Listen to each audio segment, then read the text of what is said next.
Hello everyone, నేను మీ ఈశ్వరి. ఇవాల్టి special పచ్చి రొయ్యలు బెండకాయ పులుసు. ఈ రొయ్యలు బెండకాయ పులుసు గోదావరోళ్ళ స్పెషల్ రెసిపీ అండి. పచ్చి రొయ్యల్లో బెండకాయ వేసుకొని ఈ విధంగా పులుసు చేసుకుని తింటే టేస్ట్ అద్దిరిపోయిందనుకోండి. రొయ్యలు బెండకాయ పులుసు చేసుకోవడానికి 4 పచ్చిమిర్చి, ఒక పెద్ద సైజు ఉల్లిపాయని చిన్న చిన్న ముక్కలుగా, పావు కేజీ బెండకాయల్ని మీడియం సైజు ముక్కలుగా కట్ చేసి తీసుకున్నాను. అర కేజీ రొయ్యల్ని శుభ్రం చేసుకొని ఉప్పు పసుపు వేసి 1కి 2 సార్లు కడిగి తీసుకున్నాను. అలాగే పెద్ద నిమ్మకాయ సైజంత చింతపండులో నీళ్లు పోసి నానపెట్టి పులుసు తీసి పక్కన పెట్టుకున్నాను.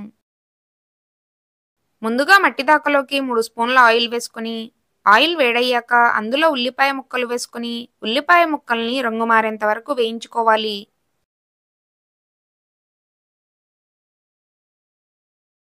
ఉల్లిపాయ ముక్కలు వేగిన తరువాత అందులో రుచికి సరిపడా గల్లుప్పు, తినే కారాన్ని బట్టి 1 నుంచి 2 స్పూన్ల కారం, 1 స్పూన్ పసుపు వేసుకుని రొయ్యలు కూడా వేసుకుని అన్నీ కలిసేటట్టు కలుపుకోవాలి.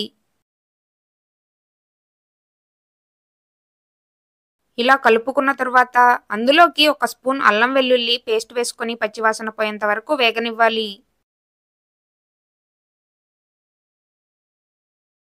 అల్లం వెల్లుల్లి పేస్ట్ వేగిన వెంటనే కూరలో రొయ్యలు ఉడకడానికి సరిపడా 1 గ్లాస్ వాటర్ పోసి కలుపుకుని రొయ్యల్ని ఉడికించుకోవాలి.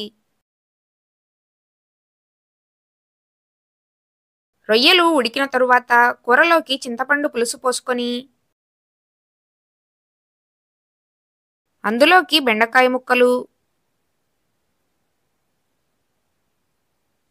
పచ్చిమిర్చి ముక్కలు వేసుకొని 2 రెమ్మల కరివేపాకు, 1 స్పూన్ ధనియాలు జీలకర్ర పొడి వేసుకొని అన్నీ కలిసేటట్టు బాగా కలిపి దాకపైన మూత పెట్టుకొని బెండకాయ ముక్కలు మెత్తగా ఉడికి పులుసును దగ్గరకయ్యేంత వరకు కూరను ఉడికించుకోవాలి.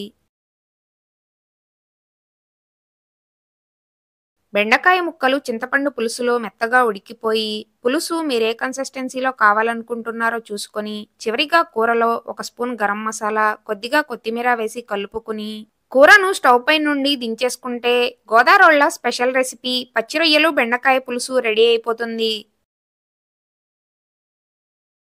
ఇలా వండుకున్న రొయ్యలు బెండకాయ పులుసుని అరిటాకు పైన వేడివేడి అన్నం పెట్టుకుని అందులో వేసుకుని కలుపుకుని తింటే టేస్ట్ నెక్స్ట్ లెవెల్లో ఉందనుకోండి. రొయ్యల్లో వేసిన బెండకాయ ముక్కలు చింతపండు పులుసులో మెత్తగా ఉడకడం వల్ల వాటిని అన్నంలో పెట్టుకుని తింటుంటే పుల్లగా కారం కారంగా టేస్ట్ చాలా బాగుందండి. మీరు కూడా ఒకసారి గోదావరోళ్ళ స్పెషల్ రెసిపీ అయిన ఈ పచ్చి రొయ్యలు బెండకాయ పులుసు ట్రై చేసి ఎలా వచ్చిందో కమెంట్ సెక్షన్లో కమెంట్ చేయండి. వీడియో నచ్చితే లైక్ చేయండి. అలాగే మన ఛానల్ని సబ్స్క్రైబ్ చేసుకోండి.